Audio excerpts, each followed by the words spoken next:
If you've ever had a toddler in your life, you know there can be mealtime meltdowns. To avoid these food fights, let's get some advice now from a mom and a dietitian, and she says she has a picky eater too at her house, Nina Struess, here to help us navigate these rough waters of toddler feeding. Almost everybody has some issues, don't you think, with their little ones? Yes, toddlers, kids, adults. I mean, well, right, because food is a big thing in really life. It is, and when kids are little, it's really the only visible thing that we can see as a parent, as an idea of nourishment, right? And yeah, so health, and we want to, you know, take care of them. And if they don't eat right, parents get very, moms especially, get very uptight about it. Yeah, because it's seen as something that we can control, for sure. Right, and your first point is about parental pressure leads to pickiness. Yeah, it can. It creates. So the more I always when I'm talking to adults about picky eating, I kind of sit there and, you know, relate it to how would you feel if you were in an eating environment where you were being told what to eat, how much to eat, that you couldn't leave the table without eating or drinking something right. I mean, I'm sure for a lot of adults it creates feelings of anxiety and nervousness, and not only that, it takes away from the actual food element and the element of meal times in general. It takes the joy out of, for those of us who were raised in a household where you had to clean your plate. In fact, the clean your plate rule can lead to these food issues later on. Oftentimes when we're asking a child to clean their plate, we're asking them to push past their fullness cues, something that kids are really in tune to. They know when they're hungry and they know when they're full and they know how to stop when they're that little. So then it becomes an issue of I'm not eating for my hunger and my fullness, but I'm eating based off of the plate.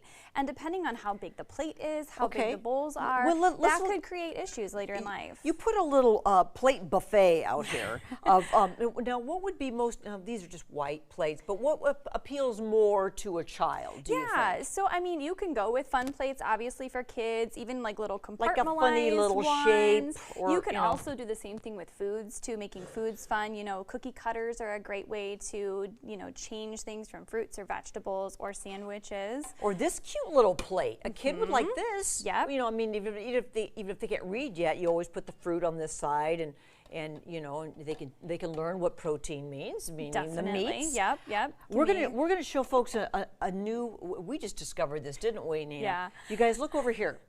It's these fruits. This is. Guess what that is? Take a tight shot, you guys. We're gonna quiz our audience. Can you guess what that is? I know you're gonna say that's pale watermelon. Yeah. No, it is pink pineapple. Who's ever heard of pink pineapple?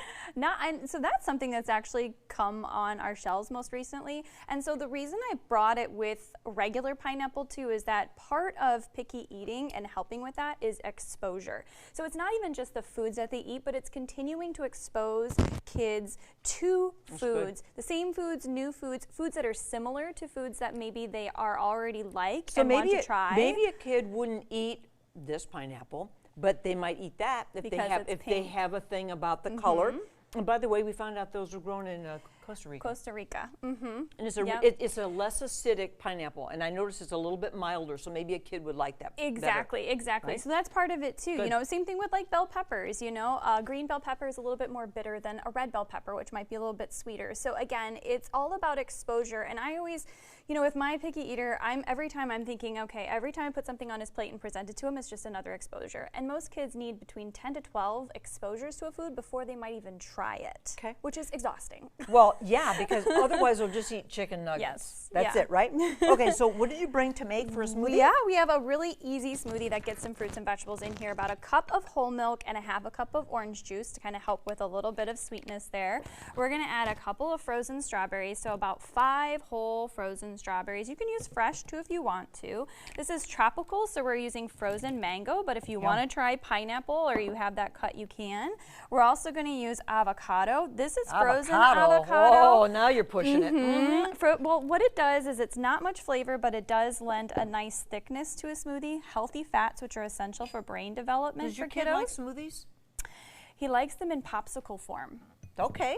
So it's another, I know that probably isn't the best answer, but he likes smoothies, like the drinkable ones, but then also sometimes we'll make this and we'll try it this way, and then we'll freeze it, and we'll make them into popsicles. That makes sense, right? A popsicle, of course. We added a half of a banana and a little bit of flaxseed in there too for a little boost of fiber. You just... I like that thing. Mix it up really good, That's obviously. cool. What is that? So it's a Ninja blender. I don't know about I those. know. I would continue to really mix it up, you know, have it blend a little bit don't longer, make it really, chunky really well. for your 3-year-old. No, but definitely not. you gonna pour it out, or is it gross? It might be kind of Okay. gross if I Well, pour we're- it out without okay. mixing it even Okay, further. pay no attention to what's in that mixer. No, I'm sure you Smoothies get. are tough. Yeah, I know, but this is good stuff. Thank you for the tips. Did we finish all the tips? Is there more? Okay, so the bottom line is release your expectations, surrender, and stay consistent. Don't be discouraged or uptight about your Mind picky your kid. own plate. That's what I tell people. Mind your own plate. Okay, Nina, that's good stuff. So later we're going to do campfire cuisine with you. Yeah, That'll be another fun. really fun exposure for kids.